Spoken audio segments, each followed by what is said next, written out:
Mixtape TV. My name is Natalie Bradnick, and today I'm here with singer-songwriter Miette Hope, who just released her newest single, Fragments, available now on all streaming platforms. So, how are you doing today? Good, I'm wonderful. So happy to be here. Thank you for having me. Yeah, of course. We're so glad to have you. And then, how do you feel about the release for Fragments? Did it go as you expected? Was there anything that came up that wasn't as you expected about the release, or did it go pretty well? Um, I have been looking forward to this release for a really long time. I've been sitting on Fragments for about a year now. Um, and I think for a long time, I was like scared to release it because it was the first thing that I Yeah, had fully produced by myself. And I don't know. I didn't actually change much from like the original version that I made, but I think that I just had like I didn't fully trust myself as a producer, you know? Um totally. so, I was just so ready to put it out. And I love the distributor that I'm working with. They're called Sparta and they're under 300. And I think, they're just a really great team over there. And um, I was able to get a Spotify notable playlist, which was just like, if I am excited to get any, I mean, of course, playlisting is amazing. But I think like the notable thing, because it's a made by women playlist. So it just feels like such an honor to be kind of like recognized in that way. Getting that playlist, I was like, oh, okay, like this is real. Like I'm a female Yeah. producer and I'm like officially producing my own stuff. And so it's just been like a huge, big step for me as an artist. Yeah, for sure. And do you feel like you have more of that artistic freedom as producer yourself on your own song instead of handing it off to someone else? Absolutely. I think there's a few people that I've worked with, including Ariza, who's like one of my main collaborators, and we Yeah. have a side project called The Natural Synthetic. He's someone that I feel understands me creatively in a way where I can just, like sing a little something and be like, oh, can we do like a boop, boop, boop, boop, boop? And then he like Yeah. essentially creates exactly that. So there's a few people that I can work with collaboratively where I feel like I have freedom to kind of like express and also just like be on the same page as someone else is like you can Yeah. bring an idea forward a lot easier. But I do really feel that because the music that Ariza and I work on together is like our sound, like it's a combination of both of our tastes and influences. I really think that I found my own sound as an artist through starting to produce. And there's kind of like a more like through line for like all of the songs that I've worked on by myself. So I'm just really excited to start rolling all of that out this year. Totally. And then you have the upcoming EP coming out as well. Is that fully produced by you? Yeah.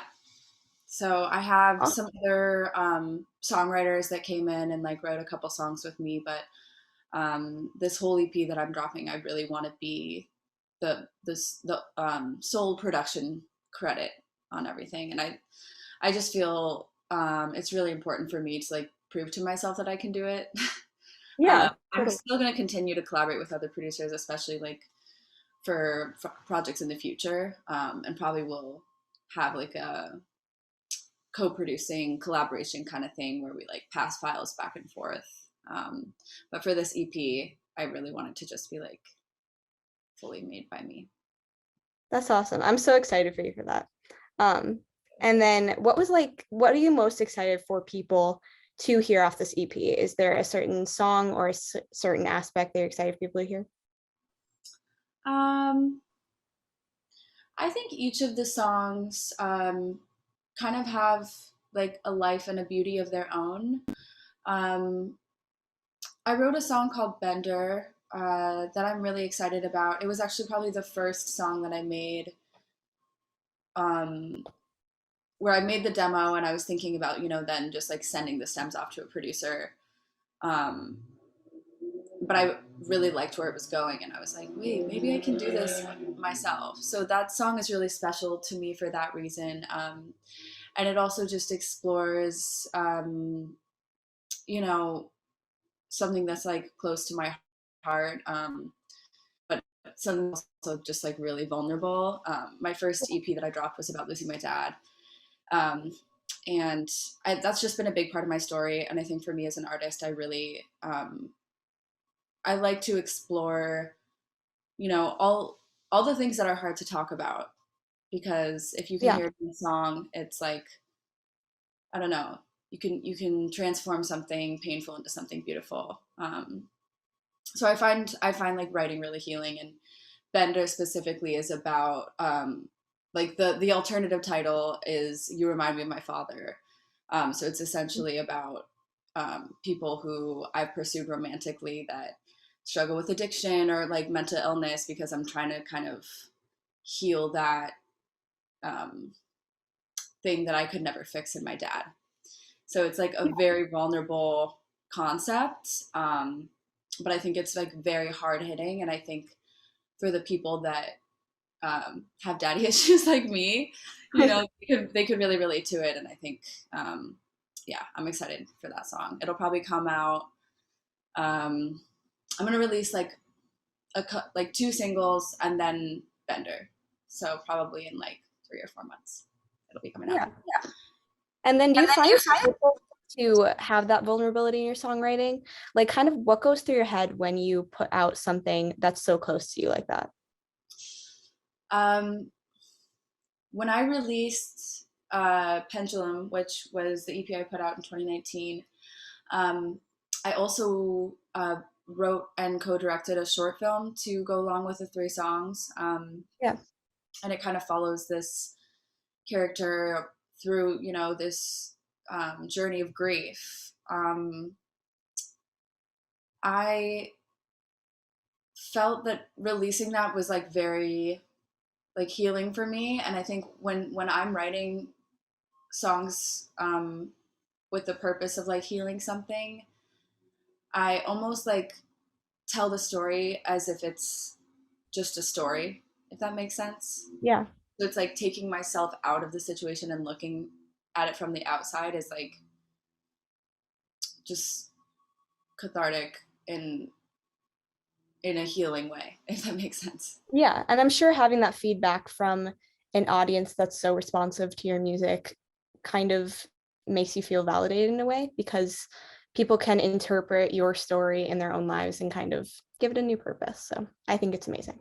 Yeah, thank you so much. I've definitely gotten feedback from fans, just about like relating to my story, or my music helping them like get through something, and that's always like that reminds me like why I'm doing this, because like being an artist is not easy, um, and Definitely it can not. be extremely discouraging at times, but Yeah.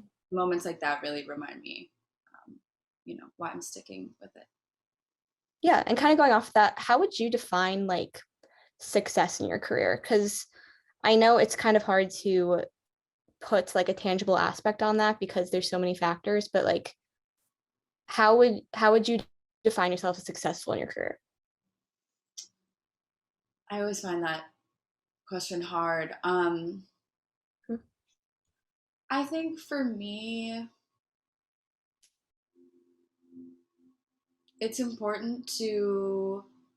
Okay, so I'm at a place right now where I'm fully working in music, Yeah. um, but I'm doing jobs that I don't necessarily like, jobs that I'm not necessarily excited about in music sometimes. Like, I'll get commissioned to like write a song for an ad, or um, sing on like an EDM song that I don't really care about.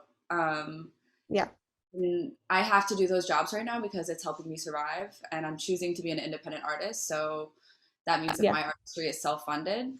So um, if I want to fully work in music, like at the moment, I have to do certain aspects of my music career that like aren't as exciting to me Yeah. as like just fully being an artist slash producer and like working with my heroes, or Hmm. working with artists that I really believe in. not that I'm not working with artists that I believe in, but I think like it's a mixture of working with artists that I believe in and working with artists that hire Yeah. me to, produce their song or write with them I mean, or that's a add necessary something. part of the process. Sorry? It's a necessary part of the process, I think. Yeah, Work totally. there. And I feel really grateful to like be fully working in music. So like in that regard, I already feel like I'm successful. Yeah. But I think success to me is like um, having my career. First of all, like being comfortable Yeah. in life, and I have pretty low standards for that because I grew up, pretty lower middle class, and I've never really had much. So I don't need luxury. I don't need like a fancy house or a fancy car, but I really just want to be able to survive and be doing exactly what I want to do in music. Yeah. If you're happy doing what you're doing, I believe that's success. So, and then I want to get into your influences a bit too, because I can definitely hear some contrasting genres in music, which I think is really interesting. Because I think this new sound that you're kind of coming out with is much more of like a folksy kind of vibe. Do you think you're kind of developing into more of that genre, or do you kind of like to stay genreless in whatever you produce? Oh, definitely staying genreless Mhm. is a goal, um, or not necessarily a goal, but I just don't really let like genre boxes define me. Totally. Because to me, like a song is an experience and like kind of brought on from a feeling, and like Yeah. I don't know how to necessarily explain that in a clear way, but like hearing a song, I don't think of it as like a genre, like any song, really. Like I'm just thinking of it as like hearing the song and like what it feels like to me. So it's like if I have Yeah. like an intense, like maybe angry emotion, I'm gonna be using like dark synths and like maybe like distorted electric guitar and like big drums.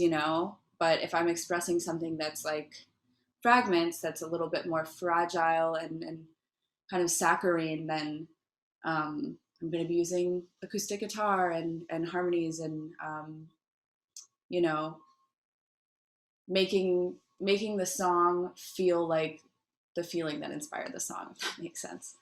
Yeah. So And I yeah, think a lot of the oh sorry.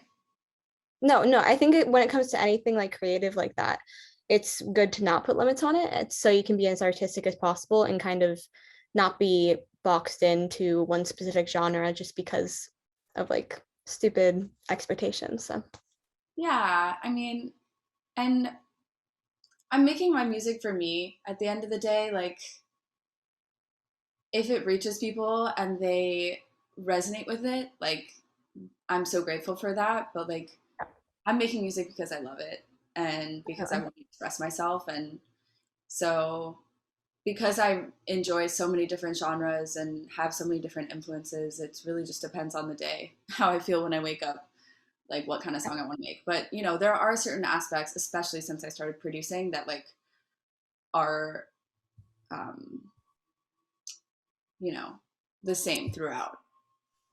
And I think it's a lot about recording process. Like, I like to record a lot of my vocals and like my instruments, my acoustic instruments, like on voice memo. Mhm. Like this right here, I could make an album, like just with this and my Yeah. computer and Ableton, but like not you don't have to have like a fancy mic. And I think um, I just learned that through like being in the pandemic and going to stay with my parents, and I didn't have my mic with me. And I was like, I just want to like continue to make music. So I would just put my headphones on and like track a vocal on voice memo and then send it to my computer and put it into the Yeah. track. And it kind of um, brought this really like unique like vocal production sound to a lot of my songs. And so that's one thing that I think is similar throughout, is that like the way the vocals are produced sound kind of like it's almost like a bedroom sound, but then they're like processed. So they Yeah. have they have like a unique vocal processing, and I think that's one thing that's like similar throughout. And I'd say like more than any other like genre definition, I'd say the project is like experimental and alternative. Like Yeah. I'm just trying different things, and kind of just letting the song define itself. Yeah. And then what kind of like artists were you listening to during the creation of this EP that might have influenced kind of how the sound turned out? I'm super inspired by Jimmy Stack. He's a producer artist, and I just love his music. A lot of it's instrumental, and then he has like a lot of wonderful features throughout his different releases. But his production is just incredible. It really inspires me. James Blake will always be an influence. I love Arlo Parks. I love, her writing. And my friend Dora Jar is incredible. She's been really popping off this past year, but I've been Mhm. loving her music for, as long as I've known her. Um, Remy Wolf also is super inspiring to me. Yeah. Um, she's dropped a song with Still Woozy, which is really great. Still Woozy is also awesome. Also, I love Banks. I love Bon Iver. Also, I will always be listening to Radiohead no matter what. Um, The green flag. Like yeah. it. So yeah, I mean, I've just been listening to a lot of different things that have been inspiring me. But Yeah, definitely. And then you're talking a little before about how the pandemic kind of affected your recording process and everything like that. With all the change that you've faced in the past year, like how do you think you've developed personally and artistically through the pandemic? so when the pandemic hit, I was about to sign a deal as a songwriter. And then the market crashed and everything kind of fell apart and the deal got swept away. And so um, I felt like my career was kind of like taking like a step backwards rather than like forwards when the pandemic hit. And, I wasn't playing shows. I didn't have songwriting sessions anymore. As so many people felt in their careers, like Yeah. there's so many, sad stories about what happened Yeah. back then. But I think the silver lining really is that I had the time to pursue like learning production because I only, really started producing in 2020. And Yeah. if my schedule, oh, I'm going to plug my computer in this time. Um, if my schedule had been the way that it was before the pandemic hit, I would not have had time to start producing at all. Yeah. So, in a lot of ways, that was like a silver lining, and I think it kind of made me realize like what I really want in music. Yeah. I'm gonna plug this in. Sorry. Very good. No, yeah, I think it gave a lot of people a chance to kind of step back and reevaluate like their priorities and kind of where they want to take their careers, which I think is a blessing in disguise in a lot of ways. Yeah, totally. I just, I think I felt really mad and like, why me about it for a while, and then I was like, wait, this is affecting everyone, and Yeah. we're all trying to figure out how to move forward and, you know, find find the silver lining. Yeah. Well, I'm glad you used it as motivation and it's showing off. So if you could collaborate with any artist, who would it be? Because you talked a little bit about your musical inspirations before, but if you basically had a perfect world, dead or alive, who would you collaborate with? I would love to make a song with Jimmy Stack. He was my first pick previously and is also still my first pick about collaborating. I just the the sonic sound of his work is just like makes my I don't know, it makes my body tingle, like it makes my um I don't know, it's just it gets me excited, and I um aspire to like make music the way that he makes music. So to be in the room with him would just be like an insane honor. Yeah. And then you talked about a little bit about your musical kind of upbringing and how you just started producing, but what does that musical background look like? Like, did you come from a musical household? Yeah. So my mom was actually in a band while she was pregnant with me.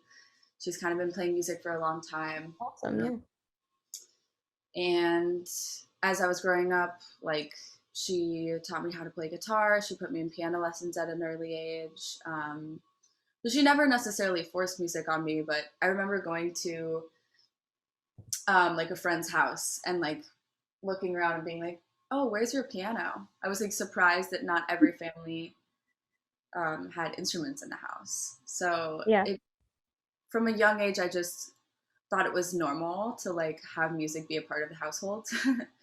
Yeah. um, yeah, and my mom, you know, she also worked as a teacher, and you know, wasn't necessarily like touring all year and being you know, musician full time, but she was always playing in different bands, and she still plays to this day.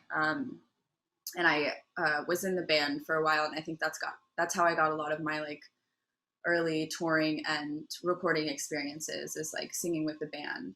And I think that helped me to get into Berkeley in Boston, and Yeah.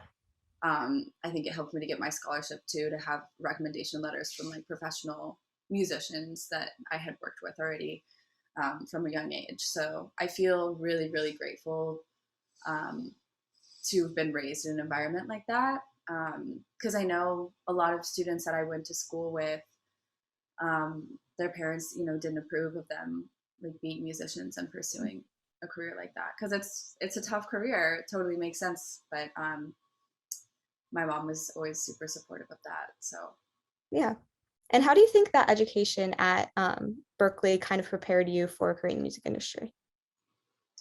I think it prepared me in ways that I didn't realize it would prepare me. I think it's kind of like a smaller version of the industry. Um, and that includes things like politics and, you know, competitiveness. I mean, I had an incredible time, an incredible experience there, but I think like some of the lessons that I learned going to school there were like harder lessons, you know, Yeah. and kind of coming to a realization that it's definitely not going to be easy to pursue this Yeah. career. But it's kind of like boot camp. It's like, you know, people go there and sometimes they decide after a year or two of being there that, you know, they don't want to pursue a career in music. And I think it's a really good way to kind of figure out if you're really willing to, you know, put in the effort that it takes. Yeah. And I think obviously there's a lot of different paths that artists can like go on when it comes to education or just doing music independently. But I think it's always great when artists go to school and kind of learn to protect themselves in the music industry and all that, because Yeah. you obviously can just do it yourself, but that's like valuable information that you wouldn't have otherwise. Yeah, exactly. I did a music business major, and I mean, I was Mhm. surrounded by people who wanted to work at labels and people who wanted to manage artists, and I was like one of the only students in the classroom that was like trying to be a performer and like a Yeah. songwriter. But I wanted to take those business classes because I, you know, wanted to navigate everything knowing that like I have control over my career, because I think a lot of the time talent, like if talent doesn't know business, then business will tell talent like what business is, if that makes sense. Yeah. So like if you You don't don't want know to be taken advantage of in the exactly, industry because it can very easily happen that way for artists. it happens a lot. And I think, yeah, I think that's something that I learned the hard way. But I'm glad that I was like able to, I mean, realize that bad contracts get offered all the time and like Yeah. not sign anything from like an early time of my career, and like the importance of like having a lawyer and like all those things. And even copyright things. I like wrote a song recently that was inspired by another song, and then I had to like think about copyright and be like, okay, are we interpolating the song, or are we like, is this going to be a problem? And those are skills that I learned in, you know, music business classes. So I'm grateful to have that knowledge. Yeah, and it's like a perfect opportunity for networking because those are literally the people that you're going to be working with throughout your career. So, True. That's very true. and then kind of as we wrap things up, I want to talk about your future and your goals coming up. So, what are your short-term goals? Like this year, the next 2 years, what do you want to accomplish?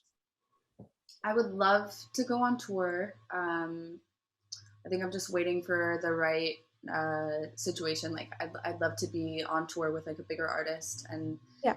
gaining new fans. But an artist that my style aligns with. Um, and then getting all these songs released. Hopefully, having a few music videos to go along with them. Um, would also be I would love to be working with more brands like as an artist, and also get more sync campaigns, so like landing songs and commercials and Yeah. um, movies. I think that's what I'm like focusing on over the next few years. Another goal is to be bi-coastal, be able to have like two apartments. I think it's important for musicians to spend time in LA. Yeah. Um, There's benefits to all those major cities. exactly. Especially like it's definitely a songwriter town in LA, and And that um, collaboration is kind of like no other city that way. exactly. And for me as a like producer and songwriter, like I would love to like have a studio here that I can have artists come over and work together because there's not as many of us in New York, but I love New York with all my heart, and I want to live Mhm. there forever. To be honest, Yeah, uh, the same way. I would love to just like have an apartment that I can come and hang out at in LA like Totally. every couple months. Like that would definitely be a goal of mine. So being in a financial place to like have two apartments would be really sick. Yeah. And then as of like long-term goals, like if you could have your ideal situation, maybe like let's say 5 years down the line, what would that look like for you? I think for me, I would love to be like a sought after producer. Like I would love to, be reached out to by artists that I respect and admire, to work together on music. But then also, having my artist career still flourish. Like I really want to be in a position where I can do both. Yeah. Um, and I think a lot of like older music industry side people have told me like, oh, you got to pick a lane. But I really feel that like being an artist and being a producer and a writer, like they all kind of just like feed into each other, and like Yeah. opportunities come out of like different things. Like say I'm in a session with an artist and we really hit it off, and we keep writing together and we realize like we get along really well, and then they're going on tour and they're like, hey, we have a great rapport, love your music, we hang out. They might not have known about me at all as an artist if I hadn't like been in the room with them, and then we go on tour Yeah. together or um whatever happens. So I want to be in a position where I have the time and the resources to be able to kind of be doing both you know Yeah. I mean, I think it's an industry of side hustles, truly, like in the music industry. Like everyone's doing 10 things at once. And I think that's kind of how you progress and move up. So that's really great. yeah. Awesome. Well, is there anything else you wanted to add before we wrap this up? um I don't think so.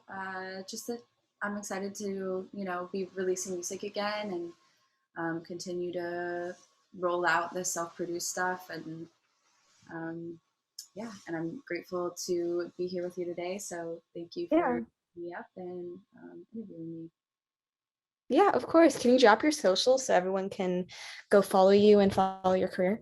Yes. So on Instagram and Twitter and TikTok, I am Miette Hope, at MietteHope.